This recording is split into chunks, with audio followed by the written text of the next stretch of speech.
ஆனா ஆறு இருக்கா ஆறு இல்லை சொல்லி தெரியறது இல்லை. அங்க அவ்வளோ குழந்தைகள் இருக்கா. நடந்ததான காரியங்கள் எல்லாம் நாரத மகர்ஷி பகவான் கிட்ட உணர்த்திக்கிறார். கம்பீரமான அந்த பாஞ்சஜன்ய நாதம் எல்லாரோட காதலையும் விழறது. முன்னாடி பெரிய ஒரு துவஜஸ்தம்பம் இருக்கே, அதுக்கு நேர ஒரு பானத்தை சருந்து விடுறான். இதெல்லாம் பானாசுரனுக்கு தெரிய வந்தது. கொடிமரம் விழுந்தது சொன்னதுமே உற்சாகத்தோடு எழுந்திருக்கிறான். அப்போ பானாசுரனோட நகரத்துக்கு ஏதோ ஆபத்து வந்தா முதல்ல பகவான் சிவன் வந்து நிற்பார், பக்தனை காப்பாத்தனன்னு சொல்லிண்டு.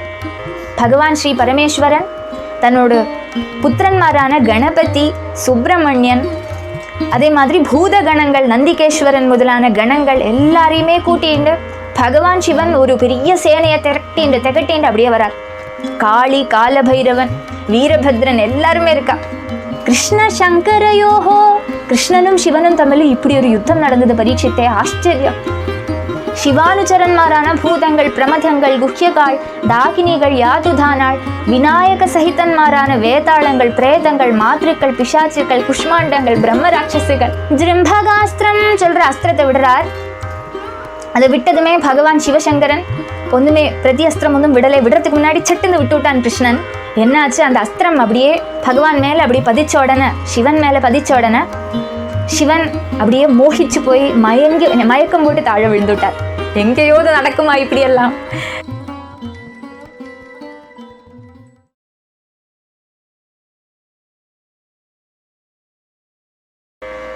தேவதேவ ஜகநாதா புண்ணியஸ்ரவண கீர்த்தனா யதூத்தமோத்தம ஸ்லோக நாராயண நமோஸ்துதே. भवे भवे यदा भक्ति पादयोस्तव जायते तदा कुरुष्व देवेश नादस्त्वं नो यत प्रभो. नाम संकीर्तनं यस्य सर्वपापप्रणाशनं प्रणामो दुःखशमनतं नमामि हरिं परम्.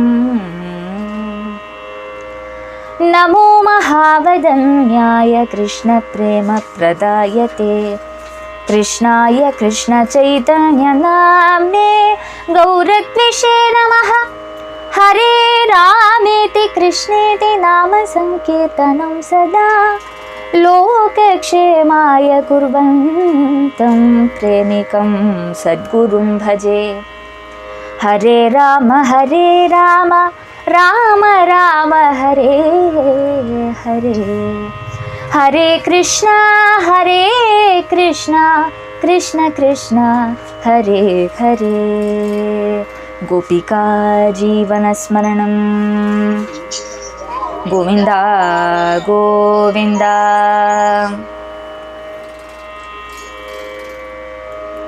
அப்போ பூர்வத்தில் பானாசுரனோடு சொந்தம் புத்திரியான உஷாதேவி, அந்த உஷாதேவி அனிருத்தனை எப்படி பரிகிரகிக்கிறா அந்த கதை ரசகரமான கதை. சித்திரலேகா சொல்ற உஷாதேவியோட சகி. உஷாதேவி ராத்திரி அழறத கண்டு ஏன் அழறாய் சொல்லி கேட்குறா. அப்போ உஷா சொல்கிறா, ராத்திரி நான் திவ்யமான ஒரு சொப்னம் கண்டேன். அதில் என்னோட பர்த்தான நீலமேக சியாமளனா பீதாம்பரத்தை தரிச்சுன்ற அழகாக இருக்கக்கூடியவரை பார்த்தேன். அவர் தான் என்னோட பதி, அவரை மட்டும்தான் நான் கல்யாணம் பண்ணிப்பேன்னு சொல்லி சொல்கிறா. அதை கேட்டதுமே, உன்னோட பதி எப்படி இருப்பார், நான் நிறைய வரைஞ்சு காட்டுறேன், அதில் ஆறு சொல்லி கண்டுபிடி சொல்லி உஷாக்கு நிறைய சித்திரங்கள் நிறைய வரைஞ்சு காட்டுறா சித்திரலேகா. தேவன்மார், யக்ஷன்மார், கிண்ணரன்மார், வித்யாதரன்மார், கந்தர்வாள் முதலான வாளோடெல்லாம் சித்திரம் வரையறா. நான் அதில் யாருமே இல்லை, மனுஷியால வரைய ஆரம்பிக்கிறா. அதில் ஓரோரோ குலத்தில் இருக்கிற ராஜாக்கன்மாரையும் வரைஞ்சுட்டே வரா. இவர் இல்லை சொல்லி மாற்றி மாற்றி மாற்றி எது குலத்தில் வரைஞ்சுட்டு வர சமயத்தில் பிரத்யும்னனோட புத்திரன் அனிருத்தன் சொல்லி வர சமயத்தில் அனிருத்தன் தான் இவர்தான் சொல்லி உஷா சொல்கிறா. இவராக்கும் சொல்லி தெரிஞ்ச உடனே சித்திரலேகா என்ன பண்ணுறா, அப்படியே ஆகாச மார்க்கத்தில் பறந்து போய் அங்கே துவாரகாபுரத்தில் உயரமாக தூங்கிட்டு இருக்கிற அனிருத்தனை கட்டிலோடு அப்படியே எடுத்துட்டு வந்து உஷாவோட அந்த புறத்தில் கொண்டு சேர்த்துறா. உஷா பதி சேவை பண்ண ஆரம்பிக்கிறா. அவள் ரொம்ப சந்தோஷத்தோட அப்படியே கொஞ்ச காலம் பத்தி பத்னி எப்படி இருக்கணுமோ அப்படி இருந்துட்டுருக்கா.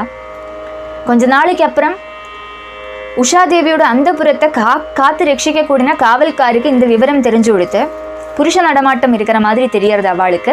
அவள் வந்து ஓடி வந்து பாணாசுரன் கிட்டக்கு வந்து கம்ப்ளைண்ட் பண்ணறா. பாணாசுரன் கிட்டக்கு வந்து சொல்கிறா, இப்படி ஒரு புருஷன் இருக்கான்னு சொல்லி தோணுறது. எப்படி வந்தான்னு சொல்லி தெரியாது. நாங்கள் தெரிஞ்சு அவனை அப்படி ஒரு புருஷனை உள்ள விடலை. இது எங்களோட சக்தியை மீறினதாக இருக்குது. நீங்கள் திடீர்னு போய் ஒரு நாளைக்கு போய் பார்க்கணும். பார்த்துதான் அவங்களுக்கு சத்தியம் என்னது சொல்லி புரிஞ்சு விடும் சொல்லி அந்த படன்மார் வந்து இப்படி கம்ப்ளைண்ட் பண்ணுறா பாணாசுரன் கிட்டக்க. அதுபடியே பாணாசுரன் அந்த கணமே அப்படியே எழுந்திருந்து வந்து உஷாவோட கிரகத்தில் வந்து பார்க்கறத உள்ள அனிருத்தன் உஷாவோட சொக்கட்டான் ஆடின்னு இருக்கான், பகிட கழிச்சுட்டு இருக்கான். உடனே கோபம் வந்தது. பக்கத்தில் இருக்கிற படன்மாரெல்லாம் அனிருத்தன் கிட்ட ஆக்கிரமணத்துக்கு போகிறா. அனிருத்தனை ஆக்கிரமிக்கிறா, யுத்தம் பண்ண போகிறா. உடனே தன்னோட பரிக்கத்தை எடுத்து அனிருத்தன் யுத்தம் பண்ணறான். முடிஞ்ச அளவுக்கு பண்ணறான். ஆனால் முடியலை. பாணாசுரன் நாகபாஷத்தால் அனிருத்தனை கட்டி கொண்டு ஜெயிலில் வைக்கிறான். அந்த கதை பரியந்தம் பார்த்தோம். இதோட இந்த அத்தியாயம் முடிஞ்சுது. அதுக்கப்புறம் என்ன சம்பவிக்கிறது? உஷாதேவி அழ ஆரம்பிக்கிறா. அந்த பாகத்திலேருந்து இன்னைக்கு ஆரம்பிக்க போகிறோம் புதிய அத்தியாயத்தில். ஓம் நமோ பகவதே வாசுதேவாய. अथ 63तमोऽध्यायः. श्रीशुक उवाच अपश्यतां च अनिरुद्धं तद्बन्धूनां च भारत. 4 वार्षिका मासा व्यतीयुरनुशोचताम्. अपश्यतां च अनिरुद्धम् अपश्यताम्. இங்கே துவாரகையில் என்ன நடக்கிறது? ஒரு பட்சத்தில் சித்திரலேகா வந்து அனிருத்தனை எடுத்துட்டு பாணாசுரனோட அந்த இடத்துக்கு கொண்டு போயிட்டா. துவாரகையில் 6 இருக்கா, 6 போனான்னு சொல்லி அந்த விவரம் கூட இவாளுக்கு தெரியாது. ஏன்னா அவ்வளோ சந்தானங்கள் அல்லவோ கிருஷ்ணனுக்கு. பகவானுக்கு தெரியும், உள்ளூரே தெரியும் அனிருத்தனை இப்படி கொண்டு போயிட்டா குட்டிகள் எல்லாருமா சேர்ந்துட்டு சொல்லி பகவானுக்கு தெரியும். ஆனால் தெரிஞ்சும் தெரியாத மாதிரி இருந்துட்டு இருக்கான். ஆனால் 6 இருக்கா 6 இல்லை சொல்லி தெரியறதில்லை. அங்கே அவ்வளோ குழந்தைகள் இருக்கா. அதனால ஒரு நாளைக்கு அனிருத்தனை பார்க்கணும்னு சொல்லி பிரத்யும்னன் வர சமயத்தில் அனிருத்தனை காணும். அவள் அனிருத்தனை காணுமே எல்லா இடத்துலையும் தெரியறா. துவாரகையில் எல்லாருமே தெரியறா. ஆனால் 6க்கும் கிடைக்கிறது இல்லை. எங்கே போனான்னே தெரியலை. அனிருத்தனுக்கு என்ன சம்பவிச்சது? இதெல்லாம் தெரிஞ்சுக்கணுமே. பந்துக்களும் பிரித்தியாதிகளும் எல்லாம் அனுதபிக்க ஆரம்பிச்சுட்டா. அனிருத்தனை காணும். எல்லாருமே அழறா. அதுக்குள்ள மழைக்காலம் வந்துடுது, வருஷக்காலம் வந்துடுது. வருஷா காலத்தில் 4 மாதங்கள் வெளியில் எங்கேயும் போக முடியாது. சாதுர்மாசியம் சொல்லி சாதுக்கள் எல்லாம் அனுஷ்டிப்பா இல்லையா, வெளியில் போக முடியாது, தெரியவும் முடியாது. அதனால 4 மாதம் இவா அனிருத்தன் எங்க உள்ளேயே தப்பறா. ஆனால் எங்கேயும் கிடைக்கலை. இவன் எங்கே போயிட்டான்னு சொல்லி எல்லாருமே பரிசிரமிச்சுட்டு கவலைப்பட்டு இருக்கிற சமயத்தில் அங்கேருந்து நாரத மகர்ஷி வரார். நாரதா ததுபாகர்ண்ய வார்த்தாம் பந்தஸ்ய கர்மச்ச प्रययुशोणितपुरं वृष्णय कृष्णदेवताः. नारदा तदुपाकर्ण्य नारदात् बद्धस्य वार्तां तत्कर्मः च उपाकर्ण्य. நாரதர் என்ன பண்ணுறாரு? அங்கேருந்து வரார். பகவான் அவையில் இப்படி கவலையோடு உட்காந்துட்டு இருக்க அங்கேருந்து வந்து நாரத மகர்ஷி ஜெயா விஜய் பவ சொல்லி பகவான் கிட்ட சொல்கிறார். வந்த நாரதருக்கு ஆதித்யம் பண்ணி வைக்கிறான் பகவான். அப்படியே குஷலான்வேஷனம் எல்லாம் பண்ணுறத நான் வந்தது அனிருத்தனோட விவரத்தை பற்றி சொல்கிறதுக்காகவும் சொல்லுறார். அப்போ முகம் விடர்ந்து கொடுத்த எல்லாருக்குமே அனிருத்தன் எங்கே உங்களுக்கு தெரியுமா எங்கே சொல்லி கேட்குற சமயத்தில் நாரத மகர்ஷி சொல்கிறார், அனிருத்தன் வந்து சோணித்தபுரத்தில் இருக்கான். சோணித்தபுரம்ங்கிறது பாணாசுரனோட ராஜதானியாக்கும். அங்கே இப்படி நடந்தது. குழந்தைகள் அனிருத்தனை எடுத்துகிட்டு போயிட்டா. சித்திரலேகா வந்து எடுத்துகிட்டு போயிட்டா. உஷா கூட இருந்துட்டு இருந்தான். அது தெரிஞ்சதும் பாணாசுரனுக்கு மகா கோபம் வந்தது. அனிருத்தனை அப்படியே அரெஸ்ட் பண்ணி ஜெயிலில் வச்சிருக்கான் சொல்லி அது பரியந்தம் நடந்ததான காரியங்கள் எல்லாம் நாரத மகர்ஷி பகவான் கிட்ட உணர்த்திக்கிறார். உடனே பகவான் சட்டுன்னு எழுந்திருக்கிறான். இந்த கணமே என்னோட பேர குழந்தையை நான் காப்பாற்ற போகிறேன்னு சொல்லி இப்படி எழுந்திருக்கிறான். பகவானாக ரக்ஷிதாவோடு கூடின விஷ்ணிகள் அனிருத்தனை மீட்டிண்டு வரணும்னு சொல்லிட்டு பாணாசுரனோட புறத்துக்கு போகலான்னு சொல்லி எல்லாரும் தயாரெடுக்கிறா. பெரிய ஒரு சேனையும் திகட்டின்ட்டு பகவானோட நேதൃത്വத்தில் எல்லாருமே கிளம்புறா சோணித்தபுரத்துக்கு. பகவானோட சகாயம் உள்ளனால பாணாசுரனோட பாகுபலத்தை பற்றி யாருமே பயப்படலை. கிருஷ்ணன் இருக்கான் எங்களுக்கு, கிருஷ்ணனுக்கு ஜெயா விஜய் பவ சொல்லிண்டு பலராமன் இருக்கார், கிருஷ்ணன் இருக்கார். 2 கண்ணு மாதிரி 2 பேர். அவ இருக்கிறத ஆரத்தான் பயந்துக்கண்ட அவசியம். அதனால 2 பேரும் இப்படி ஜோருன்னு இறங்குறா. ஜம் ஜம் ஜம் சொல்லி இறங்குறா. பின்னாடி பெரிய ஒரு சைன்யம் வருது. யாதவாள் எல்லாருமே பாணாசுரனை பார்க்கறதுக்கு அனிருத்தனை மீட்கிறதுக்குன்னு சோணிதபுரத்துக்கு போக ஆரம்பிச்சா. பிரத்யும்னோ யுயுதானஸ்ச கதசாம்போதசாரணः நந்தோபநந்த பத்ராத்ய ராமகிருஷ்ணானுவர்த்தினः ராமகிருஷ்ணானுவர்த்தினः ராமனையும் கிருஷ்ணனையும் அனுவர்த்திச்சுண்டு பிரத்யும்னன் யுயுதானன் கதன் சாம்பன் சாரணல் நந்தன் உபநந்தன் பத்ரன் முதலான யாதவ பிரபராள் எல்லாருமே இப்படி கிளம்புறா. இதில் நந்தன் உபநந்தன்றது நம்ம நந்தபாபாவும் உபநந்த பாபாவும் அல்ல. யாதவாள்லே இதே மாதிரி நாமம் உடைய நிறைய பேர் இருக்கா. பகவானோட துவாரகையில் வசிக்கக்கூடிய யாதவாளோட பேராக்கும். இதெல்லாமே யாதவ பிரமுகாளாக்கும். இவா எல்லாருமே பெரிய பெரிய யோத்தாக்களாக்கும். அவளெல்லாம் கிளம்பி வரா. பகவான் கிருஷ்ணனையும் ராமனையும் பின்தொடர்ந்துண்டு அவளை அனுசரிச்சுண்டு பின்னாடி வரா. அப்படியே சோணிதபுரத்துக்கு எல்லாருமே போகிறா.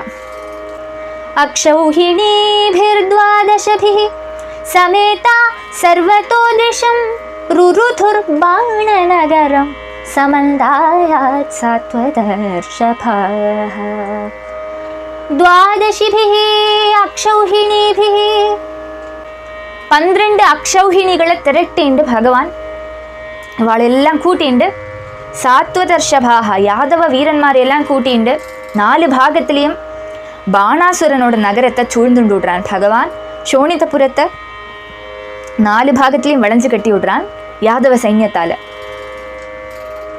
எல்லா பாகத்திலையும் அவ யானை குதிரை காலாள் முதலான படைகளை எல்லாம் எடுத்துட்டு பகவான் யாதவ பிரமுகாள் எல்லாம் கூட்டிண்டு சோணிதபுரத்தை அப்படியே சுத்தி வளைஞ்சுண்டு அவளோட போக்குவரத்தை எல்லாம் விரோதிக்கிறான், தடுத்து நிறுத்துறான். தான் யுத்தத்துக்கு வந்திருக்கேன்னு சொல்லி காட்டுறான். சங்கநாதம் முழக்கிறான். எல்லாருமே அவள் சங்கநாதத்தை முழக்கிறா. அப்போ பாணாசுரனுக்கு இது தெரிய வருது. பஜ்யமான புரோத்யான பிரகாராட்டால கோபுரம் பிரேக்ஷமானோருஷாவிஷ்டஸ்துல்ய சைன்யோபிநிர்யயோ பஜ்யமான புரோத்யான பிரகாராட்டால கோபுரம். அப்போ என்ன சம்பவிச்சது? பகவான் வந்து நிற்கிறான். பம் பம் பம் சொல்லி பாஞ்சஜன்யத்தை அப்படியே துவனிப்பிக்கிறான். கம்பீரமான அந்த பாஞ்சஜன்ய நாதம் எல்லாரோட காதலையும் விழறது. முன்னாடி பெரிய ஒரு துவஜஸ்தம்பம் இருக்கே, அதுக்கு நேரம் ஒரு பானத்தை சருந்து விடுறான். அந்த துவஜஸ்தம்பம் அப்படியே பொட்டி அப்படியே தாழ விழுந்து விடுறது. அந்த துவஜஸ்தம்பம் விழற சமயத்தில் பாணாசுரனுக்கு கரெக்டான ஒரு எதிர் வருவான்னு சொல்லி அன்னைக்கு பரமசிவன் ஆசீர்வதிச்சிருந்தார் இல்லையா? அது பிரகாரமே பகவான் தன்னோட பக்தன் அல்லவா, பரம வைஷ்ணவன் அல்லவா பகவான் சிவன், அவரோட வாக்கை பூர்த்தி பண்ணணுமே, அதுக்காக அந்த பெரிய கொடி அந்த துவஜஸ்தம்பத்தோடு அப்படியே புழக்கி தாழ தள்ளறான் பகவான். எதுக்கள் எல்லாருமே வந்து ஆக்கிரமிக்கிறா. பெரிய பெரிய மதில்கள் எல்லாம் இருக்குது, கோட்டை சுமருகள் எல்லாம் இருக்குது, அதெல்லாம் ஒட்டச்சு எறியறா. கோபுரங்கள் எல்லாம் தகர்க்கிறா. மனோகரமான உத்தியானங்களுக்குள்ளெல்லாம் ஓடி போய் அதெல்லாம் பொழிச்சு தகர்த்து எல்லாத்தையும் கேடு வருத்துறா எதுக்கள் யாதவாள் எல்லாருமே. இதெல்லாம் பாணாசுரனுக்கு தெரிய வந்தது. கொடிமரம் விழுந்தது சொன்னதுமே உற்சாகத்தோடு எழுந்திருக்கிறான். ஏன்னா தனக்கு யுத்தம் பண்ண ஃபைனலி ஒரு சான்ஸ் கிடச்சி கொடுத்தே சொல்கிற சந்தோஷம். இது யாருன்னு எல்லாம் நல்லா தெரியும் பாணாசுரனுக்கு. இந்த புள்ளை இந்த அனிருத்தனை பார்த்தா ஆறு சொல்லி பார்த்ததுமே புரிஞ்சு கொடுத்து, ஓஹோ யாதவாளா நீங்கள் சொல்லி புரிஞ்சு கொடுத்து பாணாசுரனுக்கு. அவனை ஒன்றுமே பண்ணலை. அவன் மேலே கோபம் ஒன்றும் அதிகம் இல்லை பாணாசுரனுக்கு. இவனை வந்து வல்லதும் பண்ணி விட்டா, இந்த அனிருத்தனை ஏதாவது பண்ணி விட்டுனா நஷ்டம் தன்னோட பொண்ணுக்கு தான். அதனால ஒன்றுமே பண்ணலை. அப்படி அதனால தான் கட்டுங்காவலோட ஜெயிலில் வச்சிருக்கான். விஐபி என்ன சொல்லுவா ஃபெசிலிட்டிஸ் எல்லாம் வச்சு அனிருத்தனை அப்படியே ஜெயிலில் பேருக்கு வச்சிருக்கான் பாணாசுரன். திருப்பி விடவும் இல்லை, இங்கேருந்து விடவும் இல்லை. ஏன்னா இப்படி தனக்கு தெரியாகி தன்னோட பொண்ணோட ரமிச்சான் இல்லையா? அதனால கோபம் பாணாசுரனுக்கு. இவனுக்கு யார் சொந்தக்காராலோ அவள் வந்து பார்த்துக்கட்டும். இப்படி சின்ன பையில இப்படியா விடுவா வெளியில்? யாருமே பார்க்க ஒரு மானிட்டரிங்கும் இல்லாக்கி சின்ன குழந்தைகளை பையன் மாதிரியெல்லாம் இப்படி விட்டுட்டு சும்மா உள்ளாத்தின்னு இருக்காளே இவாளோட குலமே இப்படித்தானோ எல்லாம் சொல்லி ஜட்ஜ் பண்ணிட்டு பாணாசுரன் வேணும்னு வச்சு அனிருத்தனை அங்கே அரெஸ்ட் பண்ணி வச்சிருக்கேன். வரண்டவா வரட்டுன்னு சொல்லிட்டு அப்படியே வந்தது என்ன சம்பவிச்சது? துவஜஸ்தம்பம் விழுந்து கொடுத்து. அப்போ நமக்கு வேண்டவா தான் வந்திருக்கா சொல்லி புரிஞ்சு கொடுத்து பாணாசுரனுக்கு ரொம்ப சந்தோஷம். உடனே யுத்தத்துக்கு குதூகம் வந்து கொடுத்து கௌதூகலத்தோட யுத்தத்துக்கு தானும் போனேன்னு சொல்லிட்டு கிருஷ்ணன் எவ்வளோ அக்ஷௌஹிணி சேனையை கொண்டு வந்திருக்கானோ, 12 அக்ஷௌஹிணி சொன்னா இல்லையா, அதே அளவு சைன்யம் பாணாசுரனும் அப்படியே எடுத்துட்டு பகவான் கூட யுத்தத்துக்கு போகிறானா. பாணார்த்தே பகவான் ருத்ரஹ சசுதை பிரமதைர்விருதஹ ஆருஹ்ய நந்தி விருஷபம் யுயுதே ராமகிருஷ்ணயோः. பாணார்த்தே பகவான் புத்ரஹ சசுதைஹ பிரமதைஹ விருதஹ. உடனே என்னாச்சு, இவாளோட யுத்தத்துக்கு கௌதூகம் ஜனிச்சு விடுத்த எல்லாருக்குமே. புறத்தில் இருக்கிற எல்லாருமே யுத்தத்துக்கு போகிறோம் சொல்லி ரொம்ப சந்தோஷத்தோட எல்லாருமே இறங்குறா. அப்போ பாணாசுரன் என்னாலும் பெரிய ஒரு சத்ரு வந்திருக்கானே, இவன் கூட அப்படியே டைரக்டாக மோதுறது சரியாகாது சொல்லி நினச்சிண்டு ஓடோடி போய் பகவான் சிவனையை நிமந்திரணம் பண்ணறார். அவாத்து கோவில் அவரோட துவாரபாலக்கன ஆறு இருக்கார், பகவான் சிவன் தானே. அப்போ பாணாசுரனோட நகரத்துக்கு ஏதோ ஆபத்து வந்தால் முதல்ல பகவான் சிவன் நிற்பார், பக்தனை காப்பாத்தனன்னு சொல்லிண்டு. அப்போ அதனாலேயே இந்த பாணாசுரனும் பிரார்த்தனை பண்ணினானோ என்னவோ தெரியாது, சொல்லுவா பாணாசுரன் யுத்தத்தில் ஜெயிக்க முடியாது ரொம்ப கஷ்டப்படுற சமயத்தில் பகவான் சிவனை போய் விண்ணப்பிப்பான். அதனால பகவான் சிவனும் பாணனுக்கு பரிஞ்சுண்டு யுத்தத்துக்கு வருவார் சொல்லி ஒரு வருஷன் கேட்டிருக்கேன். இல்லை, இதுக்கு முன்னாடி நம்ம சொல்லியிருக்கோம் துவாரபாலகனா சோனிதபுரத்தை காத்துண்டு பகவான் சிவன் இருக்கார் சொல்லி. அப்போ அதனால பக்தனுக்கு பெரிய ஒரு சங்கடம் வந்திருக்கே சொல்லி தெரிஞ்சதுமே பாணாசுரனுக்கு பரிஞ்சுண்டு பகவான் சிவன் யுத்தத்துக்கு வரார். பகவான் ஸ்ரீ பரமேஸ்வரன் தன்னோட புத்திரன்மாரான கணபதி, சுப்பிரமணியன், அதே மாதிரி பூத கணங்கள், நந்திகேஸ்வரன் முதலான கணங்கள் எல்லாரையுமே கூட்டிண்டு பகவான் சிவன் ஒரு பெரிய சேனையை திகட்டிண்டு அப்படியே வரார். காளி, காலபைரவன், வீரபத்ரன் எல்லாருமே இருக்கா. எல்லாருமா சேர்ந்துண்டு பகவானுக்கு நேரம் யுத்தத்துக்கு வரா, கிருஷ்ணனுக்கு நேரம் யுத்தத்துக்கு வரா. நந்தி சொல்ற அந்த ரிஷபத்துக்கு மேலே நந்தி பகவான் ரிஷப ரூபத்தில் ஆகிட்டார். அவருக்கு மேலே அப்படியே காளை மேலே இப்படி உட்காந்துட்டு பகவான் சிவசங்கரன் கம்பீரமாக வரார் பகவான் கிருஷ்ணன் கூட யுத்தம் பண்ணறதுக்கு. ஆசீத் சுதுமுலம் யுத்தம் அத்புதம் ரோமஹர்ஷணம் கிருஷ்ணசங்கரயோ ராஜன் பிரத்யும்ன குஹயோரபி. ஆசீத் சுதுமுலம் யுத்தம் அத்புதம் ரோமஹர்ஷணம் ராஜன். ஹே ராஜா பரீட்சித்தே, இப்படி அற்புதமான யுத்தம் எங்கேயாவது பார்க்க முடியுமா சொல்ல? அவ்வளோ அந்யோன்யம் பிரேமையோட ஸ்நேகத்தோட பக்தியோட தமிழ பக்தி பண்ணிட்டு இருக்கக்கூடிய கிருஷ்ண சங்கரயோஹோ, கிருஷ்ணனும் சிவனும் தமிழ் இப்படி ஒரு யுத்தம் நடந்தது பரீட்சித்தே. ஆச்சரியம், எப்படி நடந்தது அந்த யுத்தம், அதை எப்படித்தான் நாம் வர்ணிக்கிறது சொல்லி ஆரம்பிக்கிறார் சுகபிரம்ம ரிஷி. கிருஷ்ணனும் பரமேஸ்வரனும் யுத்தம் பண்ணறா. பகவான் ஸ்ரீகிருஷ்ணனும் பகவான் பரமேஸ்வரனும் யுத்தம் பண்ணறா. பிரத்யும்னனும் சுப்பிரமணியனும் நேருக்கு நேரம் நிற்கிறா யுத்தம் பண்ணறதுக்குன்னு. ரெண்டு கட்சிகள்லையும் தமிழ் யுத்தம் பண்ண ஆரம்பிச்சு விட்டா. மகாபயங்கரமான யுத்தமாம், அற்புதமும் ரோமாஞ்ச ஜனகமா இருந்துதான். ரோமஹர்ஷணம் சொல்ற, அதை பார்க்கறது அப்படியே மேனி சிலிருக்கிறது. இப்படியும் ஒரு யுத்தம் நடக்குமா? அந்யோன்யம் இவ்வளோ ஸ்நேகம் இருக்கிறவா தமிழையும் இப்படி யுத்தம் வந்துவிடுமா? ஆச்சரியம். அதை பார்க்கறதுக்கு ஆகாசத்துல எல்லா தேவதைகளும் கூடி விடுறா. எல்லாரும் ஆச்சரியத்தோட பார்க்கறா. இப்படியும் ஒரு யுத்தமா சொல்லி பார்க்கறா. கும்பாண்ட கூபகர்ணாப்யாம் பலேன சஹசம் யுகஹ சாம்பஸ்ய பாணபுத்ரேண பாணேன சஹசாத்யகே. கும்பாண்ட கூபகர்ணாப்யாம் கும்பாண்டன் கூபகர்ணன் முதலான மந்திரிமாரெல்லாம் நிறைய பேர் இருக்கா. முன்னாடியே சொன்னோமே, இந்த கும்பாண்டனோட புத்திரி தான் சித்திரலேகா. பாணாசுரனோட மந்திரிமார் இவா எல்லாருமே, அவள் எல்லாருமே இந்த மந்திரிமார் எல்லாருமே சேர்ந்து பலராம சுவாமி கிட்ட யுத்தத்துக்கு போகிறா. பலராம சுவாமி ஒரே ஒருத்தராக இருந்துட்டு இவாள் எல்லாம் சமாளிக்கிறார். அதுக்கப்புறம் பகவானுக்கு ஜாம்பவதி தேவியில் உண்டானதான புத்திரனான சாம்பன், பாணாசுரனோட புத்திரன்மார் நிறைய பேர் இருக்கா, அவா கூட யுத்தம் பண்ணறார். பாணாசுரன் கூட சாத்தியகி யுத்தம் பண்ணறார். அவர் கிருஷ்ண சேனாபதி, அவருக்கு எப்பேற்பட்ட வீரியம் இருக்கும் அதுலேருந்து புரியறது. பகவானோட பார்ஷதனாக்கும் அவர். அப்போ அந்த சாத்விகி பாணாசுரன் கூட யுத்தம் பண்ணறார். 1000 கையோட பாணாசுரன் சாத்விகி கூட யுத்தம் பண்றார். அந்த 1000 கை இருக்கிற அசுரனை இவர் ஒற்றைக்கு சமாளிக்கிறாருன்னா இவரோட வீரியம் எத்தகையது சொல்லி புரிஞ்சுக்கணும். பிரம்மாதய சுதாதீஷா முனய சித்தசாரணாः கந்தர்வாப்சரசோ யக்ஷா विमानैर्द्रष्टुमागमन् ब्रह्मादय சுராதீஷாः. இந்த யுத்தம் அமோகமான யுத்தம். அந்த யுத்தத்தை பார்க்கறதுக்கு ஆகாசத்துல எல்லா தேவதைகளும் கூடி விடுறா. தேவாதிநாதன்மாரான பிரம்மா முதலான பரமேஷ்டிகள், முனிகள், சித்தன்மார், சாரணன்மார், கந்தர்வாள், அப்சரசுகள், யக்ஷன்மார் முதலானவாள்லாம் அவள் விமானத்துல உட்காந்துட்டு ஆச்சரியமா பார்க்கறா. இப்பேற்பட்ட யுத்தம். பகவான் சிவசங்கரன் என்னென்ன அஸ்திரங்களை பிரயோகிக்கிறார், அதுக்கெல்லாம் பிரத்யஸ்திரமா பகவான் கிருஷ்ணன் என்ன அஸ்திரத்தை விடுறார். இது ஒரு கேலி மாதிரி அல்லவா வாழ்க்கெல்லாம். அப்போ அதெல்லாம் பார்க்கண்டாமா, அதெல்லாம் ஆச்சரியமா இருக்கு. இப்படியும் ஒரு யுத்தமா, இப்படியும் ஒரு யுத்தமா சொல்லி பார்க்கறாவா எல்லாருமே. शङ्करानुचरान् शौरिर्भूतप्रमथगुह्यकान् डाकिनीर्यातुधानांश्च वेताळान् सविनायकान्. शङ्करानुचरान् शौरिर्भूतप्रमथगुह्यकान् डाकिनीर्यातुधानांश्च वेताळान् सविनायकान् प्रेतमातृपिशाचांश्च कूष्माण्डान् ब्रह्मराक्षसान् द्रावयामास तीक्ष्णाग्रे शरे शार्ङ्गधनुश्च्युतैः.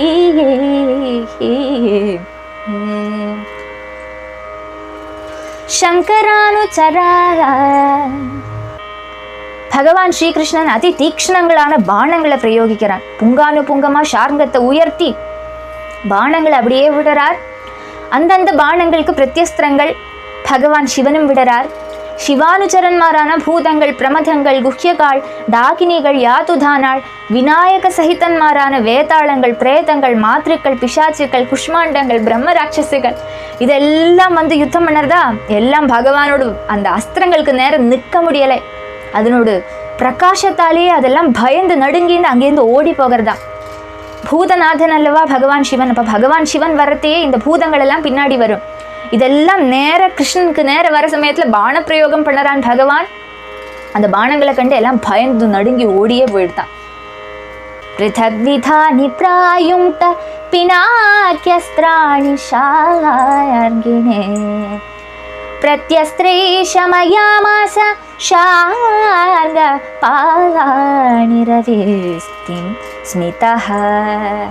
पृथग्विधानि प्रायुङ्क्तः प्रायुङ्क्त पिनाकी शार्ङ्गिणे विधानि अस्त्राणि प्रायुङ्क्त. ஒரு பாகத்துல பினாக்கி சொல்லி பேருடைய பகவான் சிவன் நிற்கிறார். ஒரு பாகத்துல ஷார்ங்கி சொல்ற பேருடைய பகவான் ஸ்ரீகிருஷ்ணன் நிற்கிறார். பினாக வைபவன் சொல்லி பகவானுக்கு பேருண்டு. பகவான் சிவசங்கரனுக்கு பினாக்கம் சொல்ற ஆயுதத்தை தரிச்சுட்டு இருக்க கூடினவராக்கும். அந்த பகவான் அதுவும் ஒரு தனுஷாக்கும் பினாக்கம் நடத்து. அந்த தனுஷ்லேருந்து புங்கானுபுங்கமா அவரும் சரவர்ஷம் பண்ணறார். அதுக்கேற்ற மாதிரி ஷார்ங்கம் சொல்ற தனுஷை தரிச்சுட்டு இருக்கிற பகவான் கிருஷ்ணனும் பான பிரயோகங்கள் பண்ணுறார். பகுவிதமான அஸ்திரங்களை பிரயோகிச்சு அவ தமிழ் ரசிச்சு கழிக்கிறா. ஒரு பரிபிரமமும் கூடாக்கி பகவான் கிருஷ்ணன் யுத்தம் பண்ணறார். முன்னாடி சிவசங்கரனே நிற்கிறார் சொல்ற பயம் ஒன்றும் கிருஷ்ணனுக்கு இல்லை. அப்படியே பிரத்யஸ்திரங்கள் எல்லாம் பிரயோகிக்கிறான் பகவான். ஒரு குலுக்கவும் இல்லை. அப்படியே பகவான் சிவன் எந்தெந்த அஸ்திரங்களை விடுறாரோ அந்தந்த அஸ்திரங்களுக்கு அதுக்கு பிரத்யஸ்திரங்களை பகவான் விட்டுண்டே இருக்கான். பிரம்மாஸ்திரஸ்ய ச பிரம்மாஸ்திரம்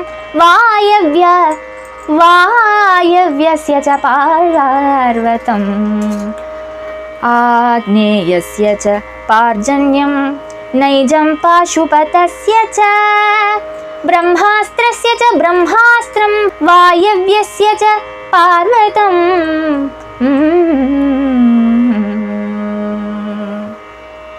பிரத்யஸ்திரங்கள் எந்தெந்த அஸ்திரங்களை விட்டு விட்டு அவ யுத்தம் பண்ணறா சொல்றா. பகவான் சிவன் பிரயோகிச்சதான அஸ்திரங்கள் முதல்ல பிரம்மாஸ்திரத்தை விடுறார். அந்த பிரம்மாஸ்திரத்துக்கு பிரதியா ஒரு பிரம்மாஸ்திரத்தை கிருஷ்ணன் விடுறான். அதுக்கப்புறம் வாயவ்யாஸ்திரத்தை பகவான் சிவசங்கரன் விடுறார். அதுக்கேற்ற மாதிரி பார்வதாஸ்திரத்தை கிருஷ்ணன் விடுறான். ஆக்னேயாஸ்திரத்தை பகவான் சிவன் விடுறார். அதுக்கு பார்ஜன்யாஸ்திரத்தை கிருஷ்ணன் விடுறான். வாயவ்யம்னா காற்று வர சமயத்துல அதுக்கு பிளாக் பண்ணுற மாதிரி பர்வதம் சொல்ற அந்த அஸ்திரத்தை பகவான் கிருஷ்ணன் விடுறான். ஆக்னேயாஸ்திரம் சொல்றது அக்னி, அந்த அக்னி பொசுங்கி போகணும்னா, அது அணைஞ்சு போகணும்னா என்ன பண்ணணும்? பார்ஜன்யாஸ்திரம், மழை பொழியக்கூடியதான அஸ்திரம், அதை விடறான் பகவான். அதுக்கப்புறம் பாசுபதாஸ்திரத்தையே பகவான் சிவசங்கரன் உபயோகிக்கிறார். பாசுபதாஸ்திரம்ன்றது பகவான் சிவனே உண்டாக்கினதான, அவர் இன்வென்ட் பண்ணினதான அஸ்திரமாக்கும். அதுக்கு பிரதியா பகவான் கிருஷ்ணன் நாராயணாஸ்திரத்தை விடுறார். நாராயணாஸ்திரம் நாராயணன் பண்ணினது. வாயுவை தடுக்கிறதுக்கு பர்வதம், தீய சமிப்பிக்கிறதுக்கு ஜலம், அது மாதிரி சிவனுக்கு பிரதி கிருஷ்ணன் சொல்ற மாதிரி பாசுபதாஸ்திரம் நாராயணாஸ்திரம் அப்படி விட்டு விட்டு அவ யுத்தம் பண்ணறா. அப்படியே நாராயணாஸ்திரத்தை பகவான் விட்டு விட்டான் இல்லையோ, என்ன சம்பவிச்சது? மோஹயித்வா து கிரிஷம் ஜ்ரும்பணாஸ்திரேண ஜ்ரும்பிதம் பாணஸ்ய ப்ருதனாம் ஷௌரிர் ஜகானாசி கதேஷுபிஹி. மோஹயித்வா து கிரிஷம் ஷௌரிஹி ஜ்ரும்பணாஸ்திரேண. பகவான் ஸ்ரீகிருஷ்ணன் ஜ்ரும்பகாஸ்திரம் சொல்ற அஸ்திரத்தை விடுறார். அதை விட்டதுமே பகவான் சிவசங்கரன் ஒன்றுமே பிரதி அஸ்திரம் ஒன்றும் விடுறதுக்கு முன்னாடி சட்டுன்னு விட்டு விட்டான் கிருஷ்ணன். என்னாச்சு? அந்த அஸ்திரம் அப்படியே பகவான் மேலே அப்படி பதிச்ச உடனே, சிவன் மேலே பதிச்ச உடனே சிவன் அப்படியே மோகிச்சு போய் மயக்கம் போட்டு தாழ விழுந்துட்டார். எங்கேயோது நடக்குமா இப்படியெல்லாம்? கிருஷ்ண யுத்தத்தில், சிவகிருஷ்ண யுத்தத்தில் தான் இப்படியெல்லாம் நடக்கும். அவர் அந்த அஸ்திரம் மேலே விட்டதுமே அந்த அஸ்திரத்தால் அவர் விழுந்தாரோ என்னவோ எனக்கு தோணுறதில்லை. அவர் அப்படியே மயங்கி ஆக்டிங் பண்ணி தாழ் விழுந்துட்டார் சொல்லி தோணுறது.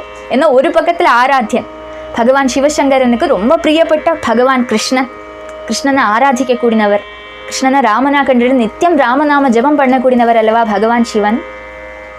ஒரு பாகத்தில் பக்தனாரு பாணாசுரனுக்கு வரத்தை கொடுத்து போயிட்டார். அவர் காப்பாத்துறேன்னு சொல்லி அபயம் கொடுத்து விட்டார். பாணனுக்கு பரிஞ்சுண்டு தன்னோட ஆராத்தியனான பகவான் ஸ்ரீகிருஷ்ணன் கிட்ட யுத்தம் பண்ண வேண்டி வந்தது பரமசிவனுக்கு. அப்ப என்னதான் பண்ணுறது? இது ஒரு தர்ம சங்கடமா போச்சே, இது எப்படி சால்வ் பண்ணுறது? இப்படி ஆலோசனை பண்றாரு பகவான் சிவன். இதுக்கு ஒரே ஒரு சொல்யூஷன் தான் இருக்கு. யுத்தத்தில் தோக்குற மாதிரி தோற்று விடலாம், அப்படியே ஒழிஞ்சு மாறி விடலாம்னு சொல்லி புரிஞ்சு விடுது பகவானுக்கு. அதனால ஜ்ரும்பகாஸ்திரம் சொல்ற அஸ்திரம் கிருஷ்ணன் விட கிருஷ்ணனோட அந்தரங்கம் இதாக்கும் சொல்லி தெரிஞ்சுட்ட பகவான் சிவனோட அந்தரங்கத்தை தெரிஞ்சுட்டு இருக்கிற கிருஷ்ணன். அதனால இந்த ஒரு அஸ்திரத்தை பகவான் இப்படி விட அப்படியே மோகிச்சு போய் தாழ் விழுற மாதிரி விழுந்து விட்டார் பகவான் விழுந்து விட்டார் சொல்லி எனக்கு சொல்ல முடியாது, இந்த வாயால் நான் சொல்ல மாட்டேன். ஆனால் அவள் தமிழ் இருக்கிற அண்டர்ஸ்டாண்டிங்கால் இப்படியெல்லாம் நடக்கிறது சொல்லி புரிஞ்சுக்கணும். அப்படியே விழுந்து விட்டார் பகவான் சிவசங்கரன் விழுந்து விட்டார். பானங்கள், வாழ், கதை முதலானவைய அப்படியே பிரயோகிக்கிறான் கிருஷ்ணன். பாணனோட சைன்யம் அப்படியே எல்லாம் புதுன்னு தாழ விழுந்து விடுறது. பெரிய ஒரு மலை மாதிரி காப்பாத்தின்னு இருந்தார் சிவபகவான். அவர் மோகிச்சு தாழ விழுந்த உடனே ரட்சிக்கிறதுக்கு நாதன் இல்லாததுனால பாணனோட சைன்யம் அப்படியே விழ ஆரம்பிச்சு கொடுத்து, எல்லாம் தகர ஆரம்பிச்சு கொடுத்து கிருஷ்ணன் அநேகம் ஆயுதங்கள் எல்லாம் பிரயோகிக்கிறான். பாணனோட சைன்யத்தில் இருக்கிற எல்லா சைனிகாலையும் பகவான் ஹனிக்கிறான். ஸ்கந்த பிரத்யும்ன பாணௌகைர் அர்த்யமான சமல்ததஹ அஸ்ரிக்விமுஞ்சன் காத்ரேப்யஹ शिखिनापाक्रमद्रणात् स्कन्द प्रद्युम्न बाणौखैः.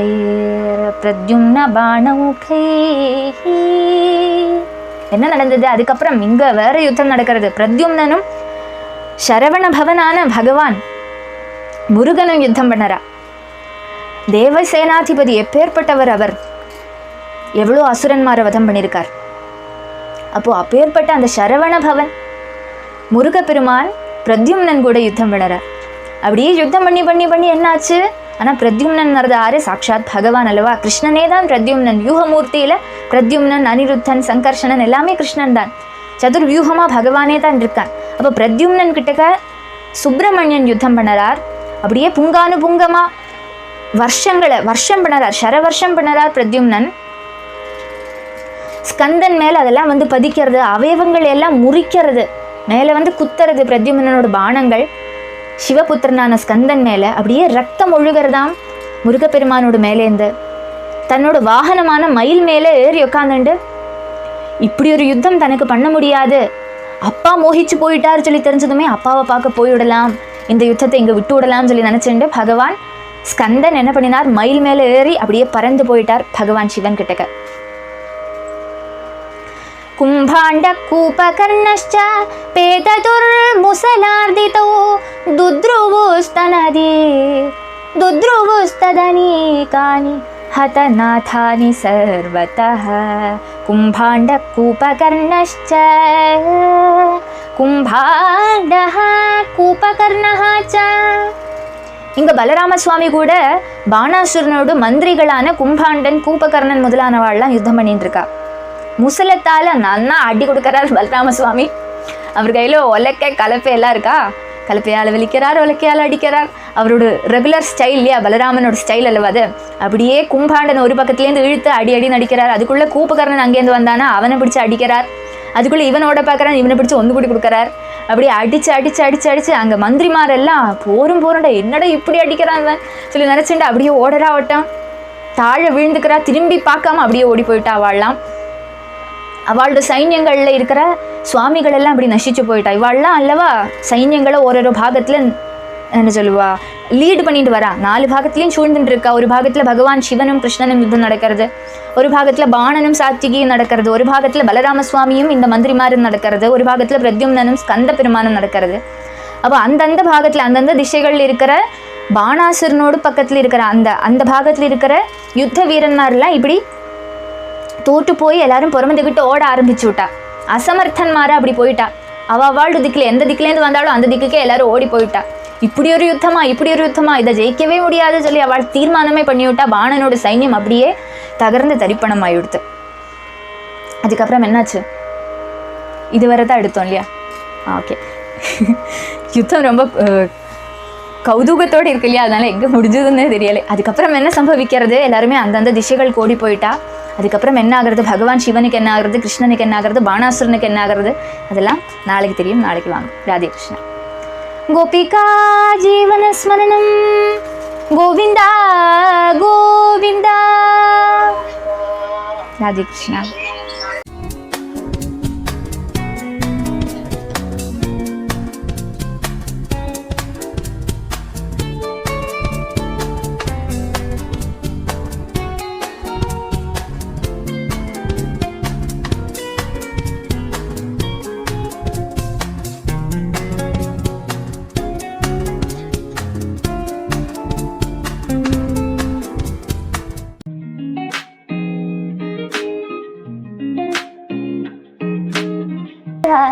किम्